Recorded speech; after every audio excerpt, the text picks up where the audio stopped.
은혜 받으실 성경 말씀은 요한복음 16장 7절입니다. 그러나 내가 너희에게 실상을 말하노니 내가 떠나가는 것이 너희에게 유익이라. 내가 떠나가지 아니하면 보혜사가 너희에게로 오시지 아니할 것이요 가면 내가 그를 너희에게로 보내리니. 아멘. 교육자의 부회장이신 임학영 목사님께서 크신 은혜에 감사란 제목으로 말씀 증거해 주시겠습니다. 네, 5월은 가정의 달입니다. 5일은 어린이날이었고 8일은 어버이날이었으며 바로 오늘은 스승의 날이지요. 여러분은 이러한 기념일이 되면 어떻게 하십니까?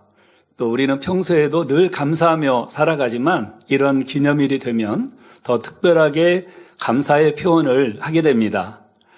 어린이가 있는 가정에서는 어린이날을 맞이하여 어린이들이 좋아하는 선물을 주기도 하고 또 우리 아이들과 여행을 하며 함께 맛있는 식사도 하면서 좋은 추억을 만들어 주기도 하지요.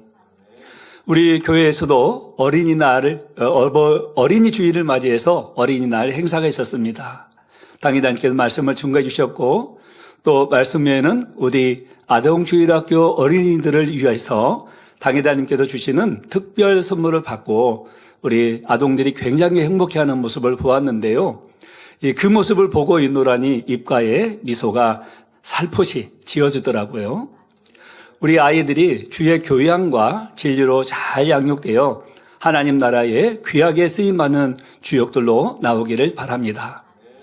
또한 어버이날이 되면 나를 낳아주시고 길러주신 이 부모님의 사랑과 은혜에 감사하며 부모님을 또 찾아뵙지요.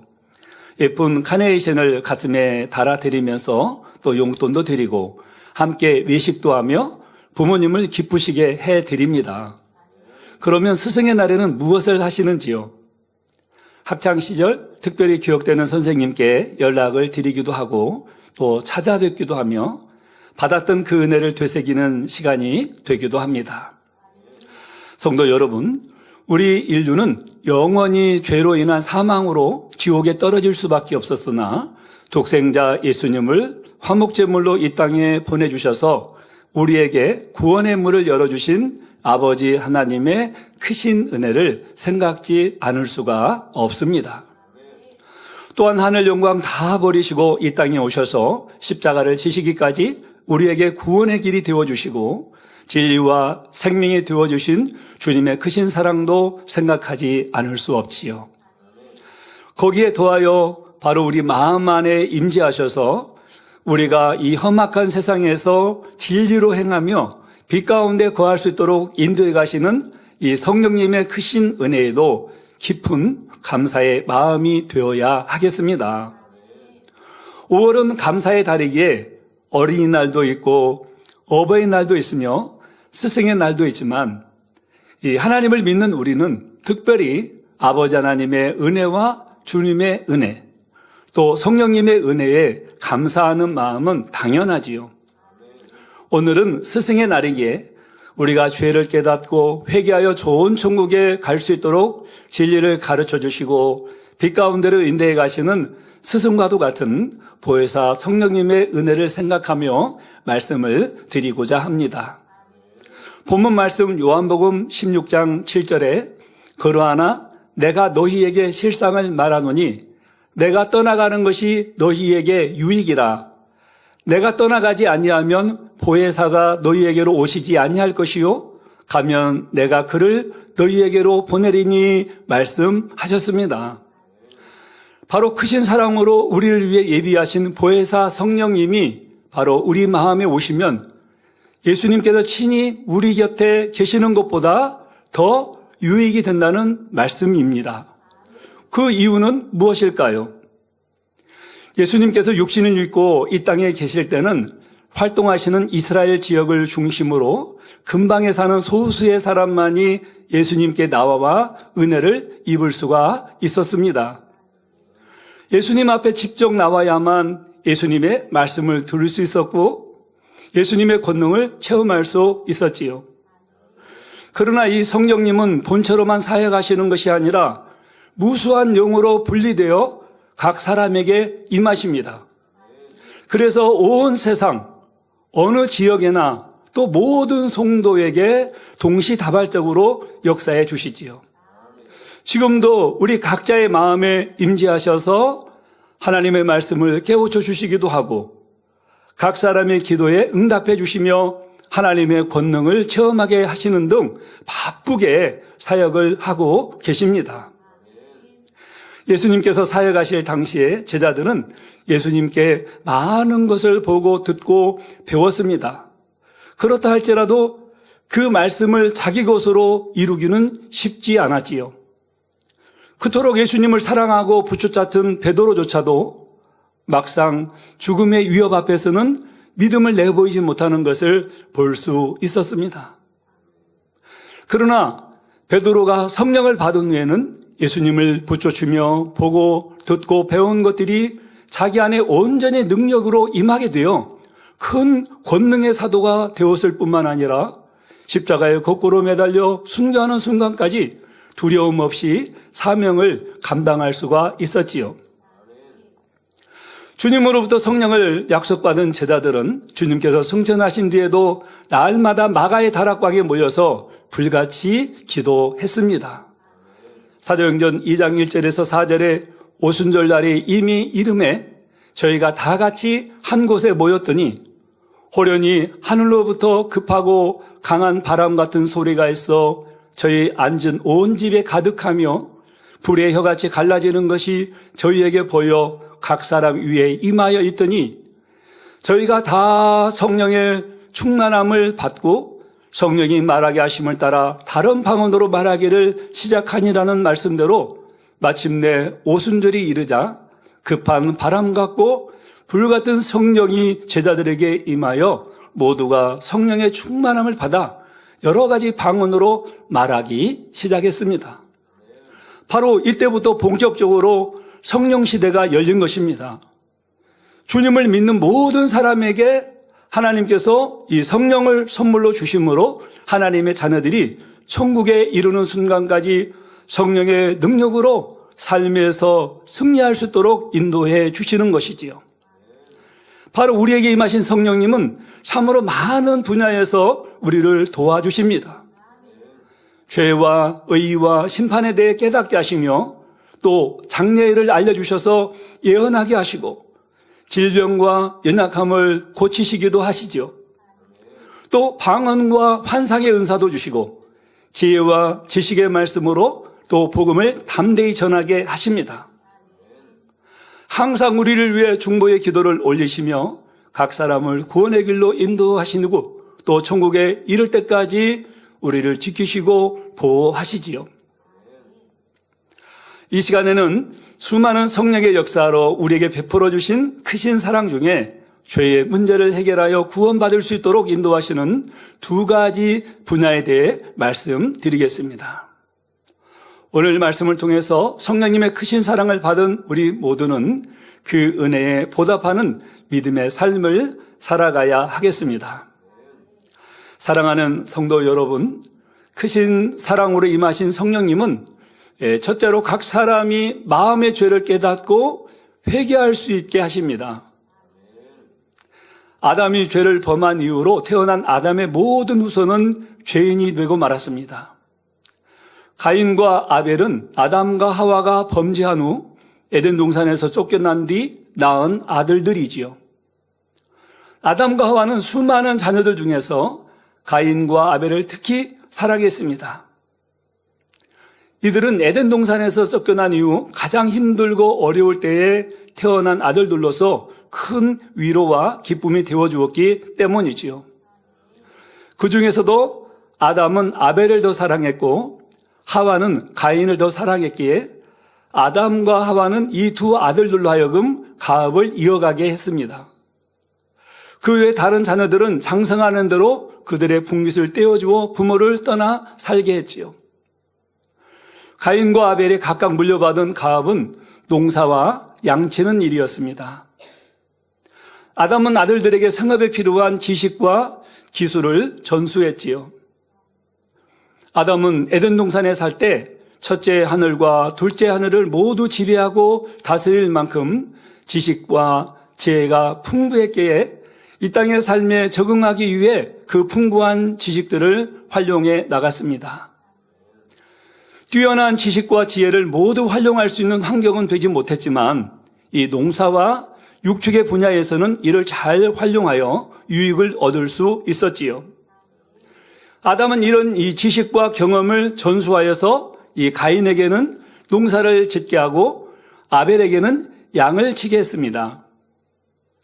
또 이 두 가지를 가업으로 잇게 한 또 다른 이유는 농사는 양식을 얻기 위해 필수적인 일이요, 양을 치는 것은 양틀을 얻는 것과 함께 제사를 위한 제물이 필요했기 때문입니다. 육식을 허락하신 것은 노아의 홍수 이후이므로 이때는 아직 육식을 하지 않을 때였고, 따라서 양고기를 먹기 위해 양을 친 것은 아니지요. 사람이 이 땅으로 쫓겨난 후에도 하나님께서는 죄사함을 받고 하나님과 교통할 길을 열어주셨습니다. 죄인으로서는 하나님과 교통할 수 없지만 피해 제사를 드려 죄사함을 받음으로써 하나님과 교통할 수 있게 하신 것이지요. 이러한 제사를 위해 아담은 양을 키웠고 아벨에게는 양치는 법을 전수했습니다. 아담은 가인과 아벨에게 죄사함을 받기 위해 피해 제사에 대해 누누이 가르쳤지요. 그러나 아벨만 이 가르침에 순종하여 피해 제사를 드렸습니다. 히브리서 11장 4절에 보면 믿음으로 아벨은 가인보다 더 나은 제사를 하나님께 드림으로 의로운 자라 하시는 증거를 얻었으니 하나님이 그 예물에 대하여 증거하심이라. 저가 죽었으나 그 믿음으로써 오히려 말하느니라라고 말씀한 대로 가인은 하나님의 뜻을 배워서 알면서도 순종하지 않았지만 이 아벨은 하나님의 뜻에 합한 제사를 드렸습니다. 즉 가인은 믿음 없이 자기의 주관대로 적당히 땅의 소산을 드렸고 아벨은 믿음으로 이 양의 첫 섭개와 그 기름으로 피해 제사를 드렸던 것입니다. 이에 하나님께서는 가인의 제사와 그 제물은 연합하지 않으셨고 아벨의 제사와 그 제물만 연합하셨지요. 그러나 가인은 자신의 잘못을 돌아보고 회개한 것이 아니라 오히려 동생 아벨을 시기하여 미워하고 결국 살인까지 범하게 되었습니다. 하나님께서는 아벨에 대해 가인에게 물으심으로써 회개할 기회를 주시지만 가인은 끝내 하나님을 속이려 했지요. 창세기 4장 9절에 내가 내 아우를 지키는 자니까 라고 반문까지 하면서 아벨의 행박에 대해 모른다고 잡아댄 것입니다. 이는 하나님께서 회개할 기회를 주셨는데 그 회개할 기회조차 저버린 모습이죠. 그제야 두려움이 몰려온 가인은 창세기 4장 13절에 내 죄벌이 너무 중하여 견딜 수 없나이다 라고 고백하지만 이때도 중심에서 회개한 것이 아닙니다. 이는 벌이 두려워서 시인한 것뿐이지 마음 중심의 회개가 아닌 것이지요. 그러면서 이때 또 가인은 하나님께 호소하였습니다. 창세기 4장 14절에 주께서 오늘 이 지면에서 나를 쫓아내시온즉 내가 주의 낯을 배웁지 못하리니 내가 땅에서 피하며 유리하는 자가 될지라. 물을 나를 만지는 자가 나를 죽이겠나이다 라고 하는데 여기서 주께서 오늘 이 지면에서 나를 쫓아내신다는 것은 가인이 그동안 누려왔던 모든 것을 잃게 된다는 뜻이지요. 또 주의 낯을 배웁지 못한다는 것은 이 하나님과의 교통이 끊어진다는 것입니다. 그동안에도 가인이 하나님을 직접 뵌 것은 아닙니다. 아담이 알려준 길을 따라 어느 한계 내에서 교통할 수 있었던 것인데 이제 이 자신의 악행으로 인해 모든 교통이 끊어지고 또 그렇게 되었음을 깨달은 것이지요. 그러면서 물은 나를 만나는 자가 나를 죽이겠나이다 하는 것은 이 자신의 죄에 대해 알려지면 사람들에게 어떤 보복을 당할지 모른다는 이 두려움의 표현이었지요. 바로 죄를 지으면 두려움과 공포 속에서 살게 됩니다. 그러나 우리 주님께서 부활 승천하시고 보혜사 성령님을 보내주신 지금은 어떠합니까? 바로 성령님께서 우리 안에 죄를 회개할 수 있도록 역사를 하시지요. 요한일서 3장 12절에 가인같이 하지 말라. 저는 악한 자에게 속하여 그 아우를 죽였으니 어찐 연고로 죽였느냐?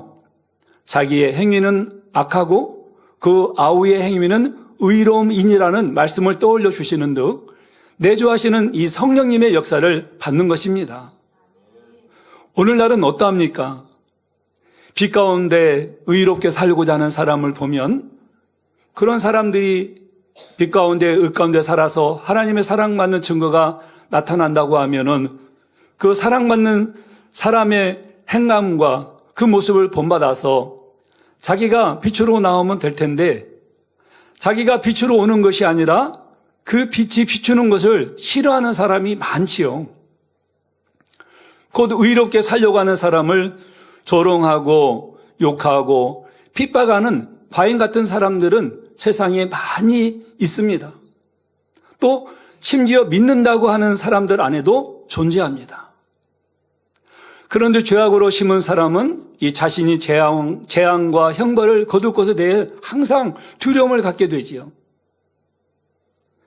죄인은 하나님을 볼 수 없고 하나님과 교통할 수가 없습니다.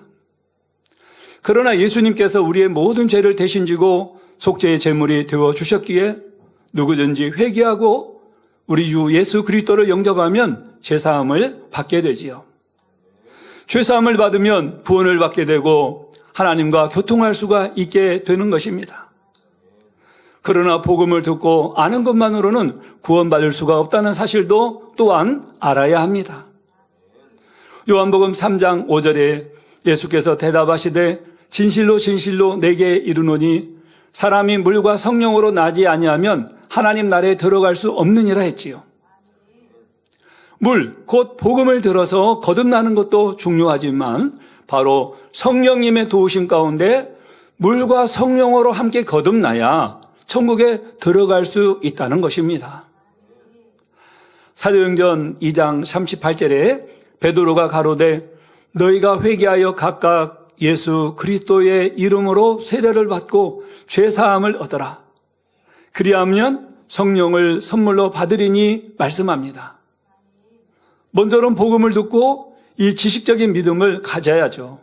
그리고 이 지식적인 믿음을 가졌으면 그 다음에는 이 자신의 죄를 하나님께 회개하고 그 다음에는 성령의 도우심을 구해야 하지요.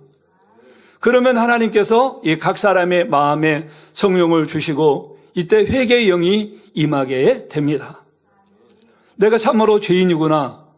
내 죄가 이렇게도 더럽고 추한 것이었구나 하고 머리로만 아는 것이 아니라 마음속에 철저히 느껴지게 되는 것이죠. 그래서 마음을 찢는 듯한 아픔 속에 진정으로 지난날의 모든 죄를 회개하고 나면 그 후에는 마음이 날아갈 듯 가볍고 시원해지는 것을 느낍니다. 또 마음을 무겁게 짓누르던 죄의 짐이 덜어지고 성령의 충만함이 임하지요. 이렇게 죄가 씻어진 마음에는 하나님으로부터 영적인 믿음이 주어지게 됩니다.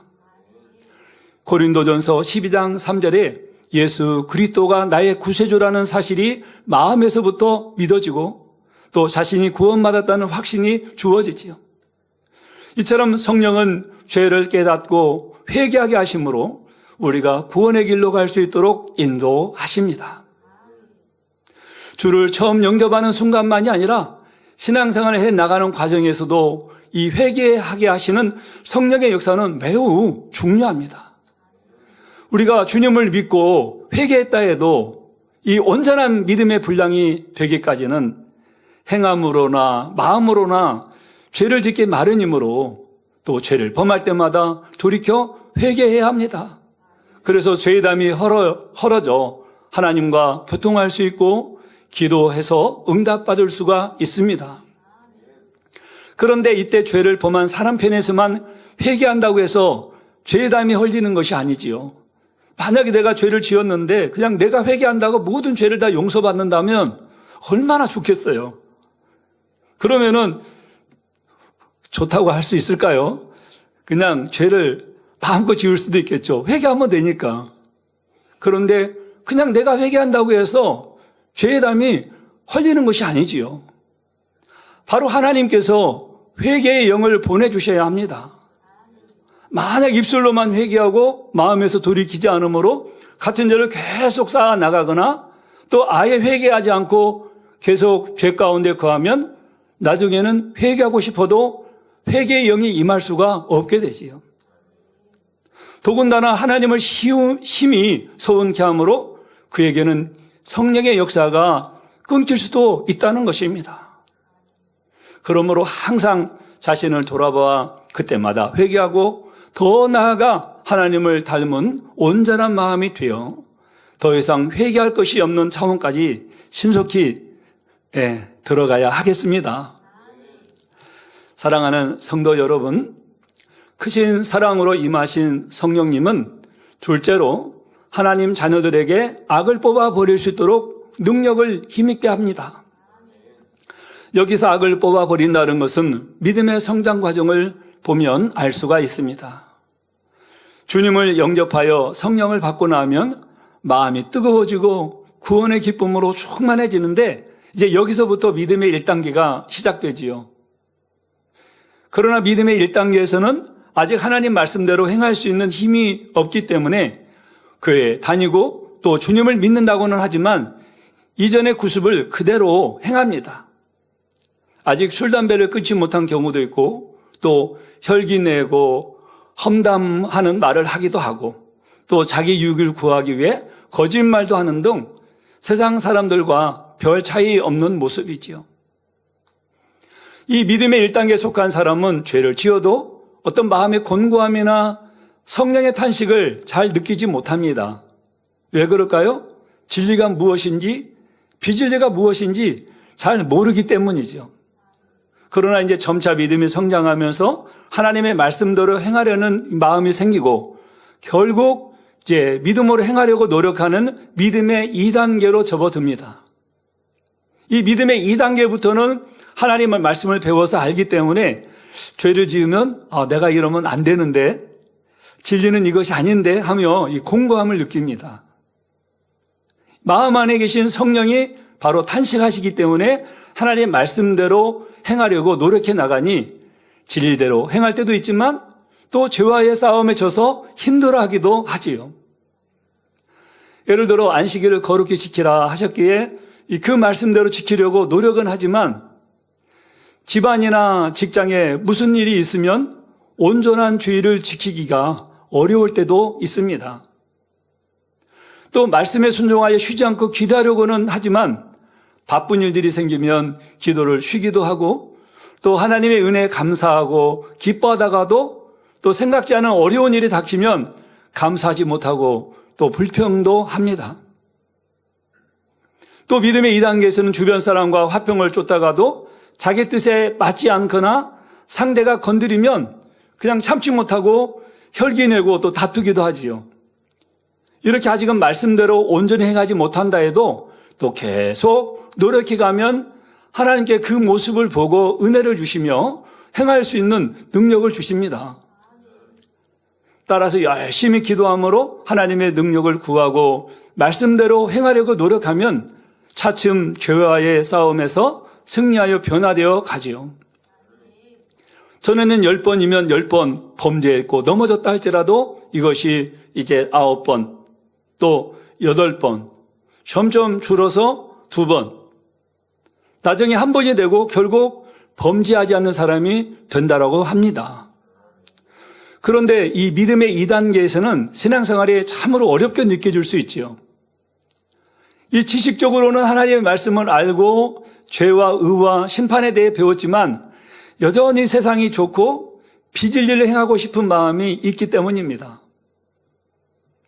특히 진리의 마음과 비진리의 마음이 대등하여 팽팽히 싸울 때는 신앙생활이 가장 힘들게 느껴집니다.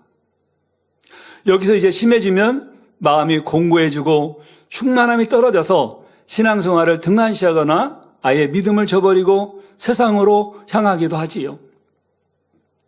로마서 7장 21절에서 24절을 보면 선과 악이 내 안에 싸울 때 신앙생활이 얼마나 힘든지가 잘 나와 있습니다. 사도 바울이 기록을 했는데요. 한번 보시지요. 내가 한 법을 깨달았노니 곧 선을 행하기 원하는 나에게 악이 함께 있는 것이로다. 내 속사람으로는 하나님의 법을 즐거워하되 내 지체 속에서 한 다른 법이 내 마음의 법과 싸워 내 지체 속에 있는 죄의 법 아래로 나를 사로잡아 오는 것을 보는도다. 오호라, 나는 곤고한 사람이로다. 이 사망의 몸에서 누가 나를 건져내랴 말씀하고 있습니다. 이 곤고한 때가 있다 할지라도 끊임없이 또 믿음으로 쟁취해 나가며 싸우고 이겨나가야 합니다.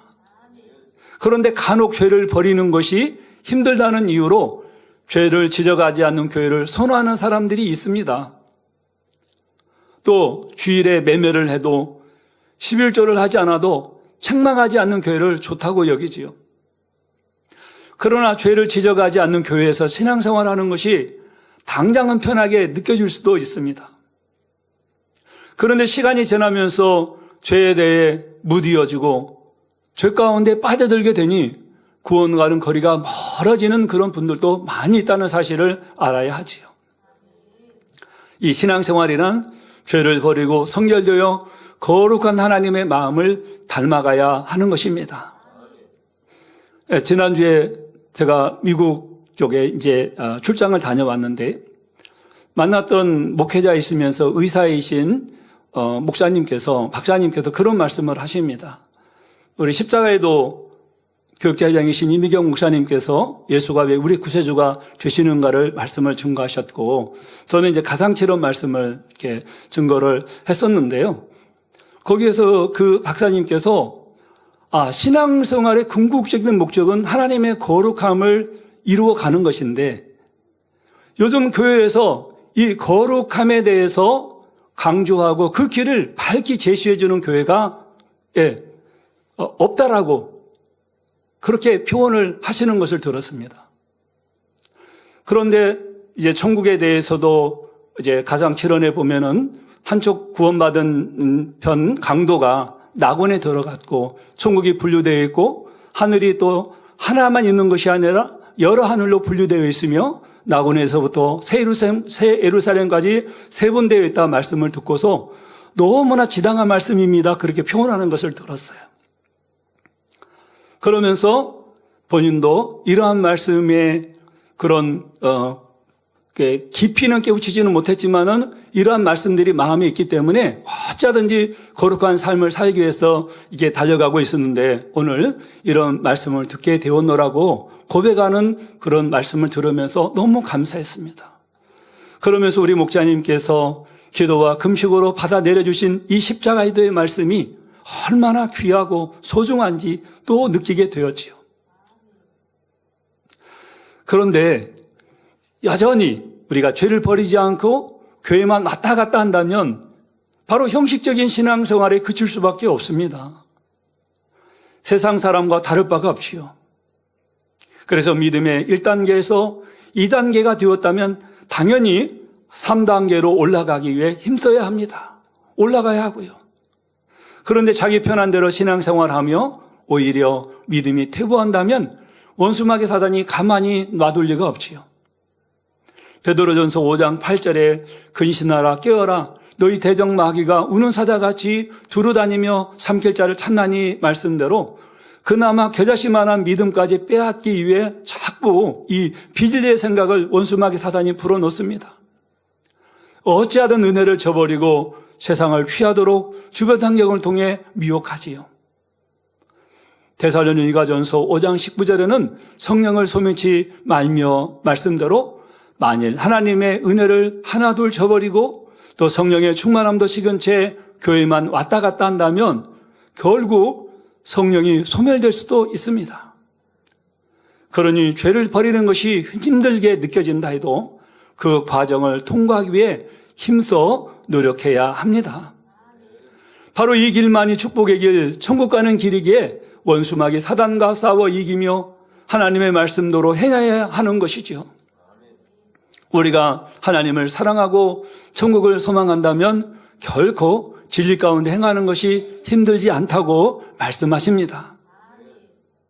세상 사람도 사랑하는 사람이 원하는 것이라면 아무리 힘든 일이라도 기꺼이 해주려고 하는 것을 볼 수 있죠. 우리 성령님은 하나님의 자녀들에게 믿음을 주시고 거듭나게 하신 후에는 점점 더 큰 믿음으로 자랄 수 있도록 돕습니다. 곧 하나님 말씀을 기억나게 하시고 또 참과 거짓, 선과 악을 분별하게 하심으로 마음에서 죄악을 벗어버릴 수 있게 도와주시지요. 예를 들어 누군가를 미워하려고 할 때 미워하지 말라, 사랑하라 이런 말씀을 기억나게 하시고 하나님의 뜻을 알려주십니다. 그런데도 사람이 계속 미움을 버리지 않고 상대를 미워하여 악을 행할 때에는 그 마음속에서 성령이 애통하며 탄식하시지요. 그러면 사람의 마음은 답답함과 곤고함을 느끼게 됩니다. 반면에 성령의 역사 속에 선을 행하게 되면 성령이 기뻐하심으로 마음의 기쁨과 성령의 충만함이 채워지지요. 그런데 성령의 역사로 자기의 악을 발견하면 단순히 회개하고 그치는 것이 아니라 이 그러한 악이 나오는 근본 뿌리, 곧 죄성 자체를 마음에서 뽑아 버려야 합니다. 이렇게 사람이 자기 마음의 악을 깨닫거나 또 마음에서 악을 버린다는 것은 스스로 할 수 있는 일이 절대 아니죠. 바로 성령의 능력으로 우리가 능히 발견할 수 있고 버릴 수도 있는 것입니다. 다만 자신의 죄악을 발견하여 버리게 하시는 이 성령의 능력을 힘입기 위해서는 반드시 자신의 노력이 있어야 한다는 사실입니다.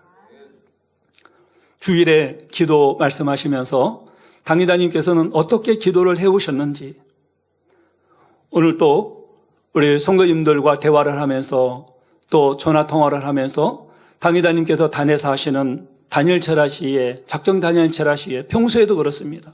하시는 그 기도를 들으면서 얼마나 감동 속에도 기도를 하는지, 어느 분들은 녹음을 해서 그 기도를 들으면서 또 그 기도, 당의장님의 기도 제목에 내 마음을 실어서 기도를 드린다는 그런 표현도 하는 것을 볼 수가 있습니다. 그런데요, 중요한 것은 예전엔 너무 힘들고 어려웠던 것이 또 마음을 기억한다는 것, 이해하고 사랑한다는 것, 이런 것들이 어려웠는데 어느 순간에 그런 것들이 너무 쉽게 여겨진다는 것이죠. 왜 그러냐면은 당회장님 기도 소리를 들으면서 본인도 그런 마음을 이루기를 간절히 사모하다 보니까 본인도 성령의 충만함이 임하고 감동함을 입는다라는 것입니다. 그래서 예전 같았으면은 불편했을 상황도 불편하지 않고, 예전 같으면은 성령의 충만함에 떨어질 상황도 충만함을 잃지 않고 그렇게 달려가신다는 것이죠.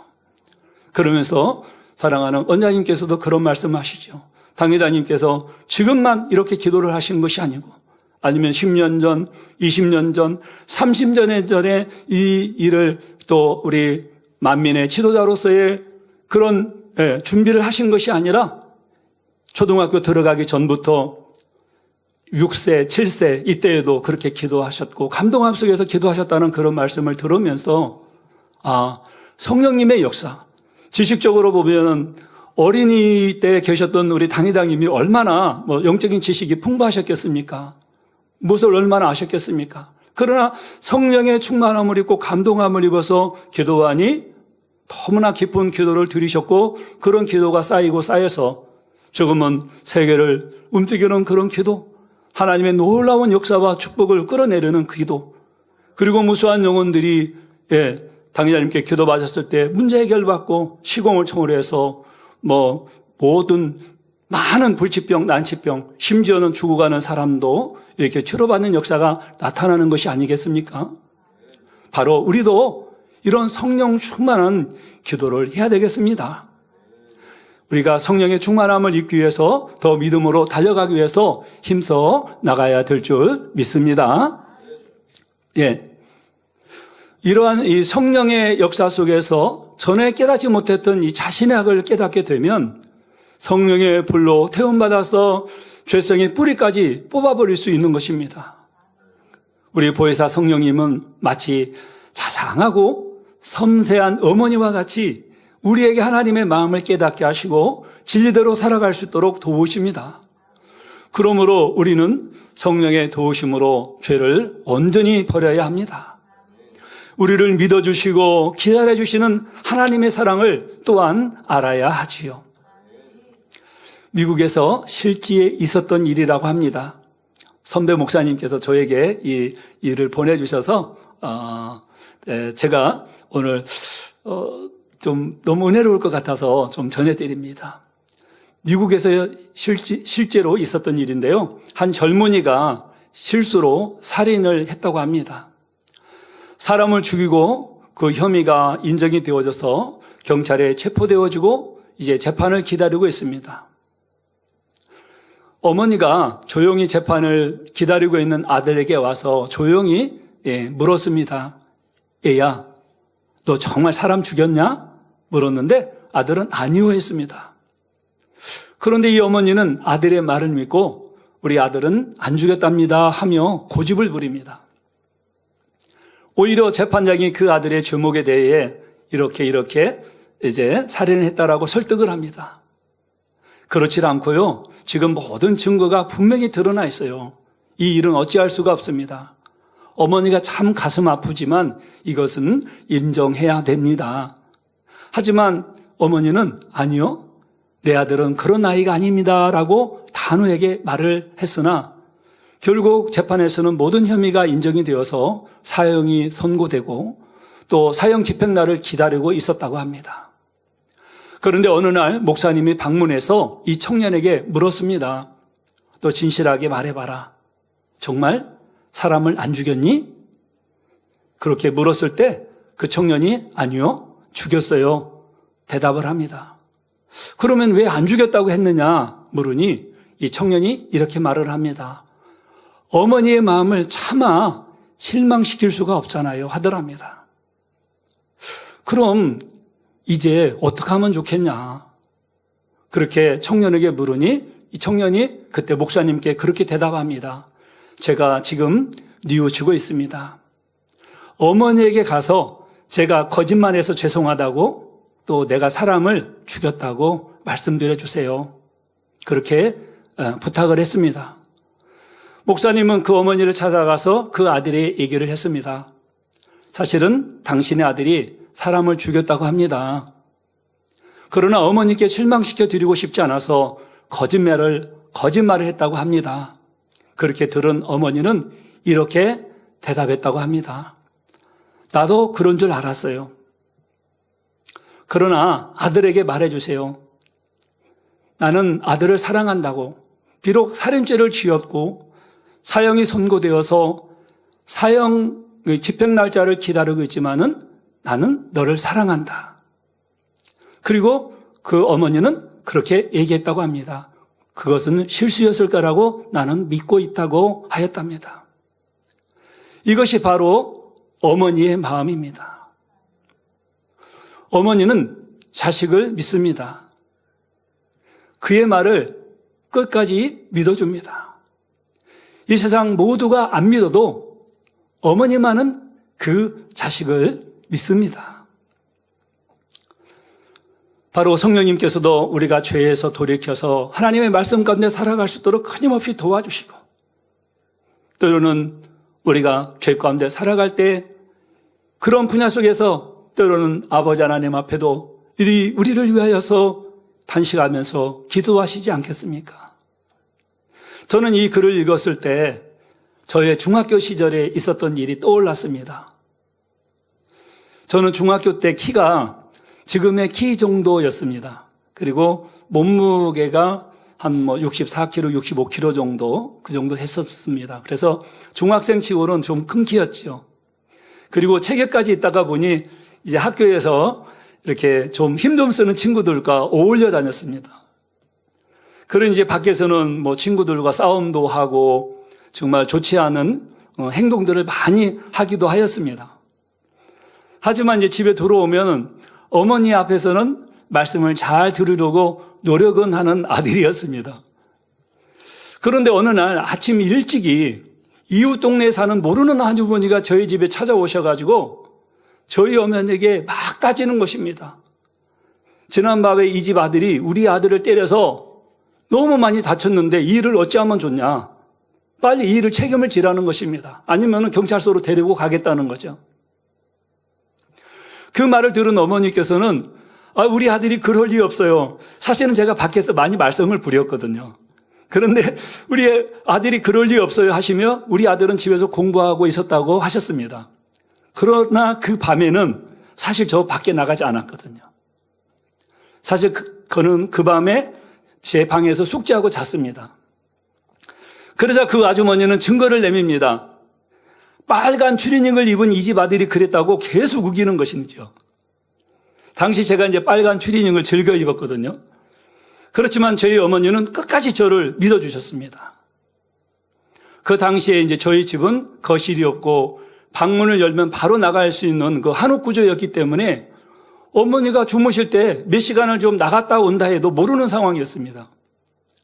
그런데도 저희 어머니는 그런 가능성조차 전혀 생각하지 않고 무조건 저를 믿어주셨습니다. 저를 끝까지 믿어주시는 그 어머니의 사랑을 느낀 후 저는 어떻게 했을까요? 어머니의 마음을 아프게 해드리지 말아야지. 절대 어머니를 실망시키지 말아야지. 그렇다고 해서 바로 철이 들어서 곧바로 착한 아들이 되지는 못했지만 그래도 제 마음에 남편을 일찍 이렇게 보내시고 힘들게 살아오신 어머니를 힘들게는 하지 말아야 되겠다는 그런 각오를 품게 되었습니다. 그렇게 어머니가 끝까지 저를 믿어주셨기 때문에 오늘날 이 만민의 주의 종이 되어 이 자리에 서 있는 것이 아니겠습니까? 그러면서 저희 어머니는 항상 그런 말씀을 하셨습니다. 사람이 도리를 해야 되는데 도리를 저버리면은 사람이 아니다. 그래서 3가지 원칙을 꼭 지켜다오. 절대 나라를 배신하는 일을 해서는 안 된다. 그리고 스승을 저버리는 사람이 되어서는 안 된다.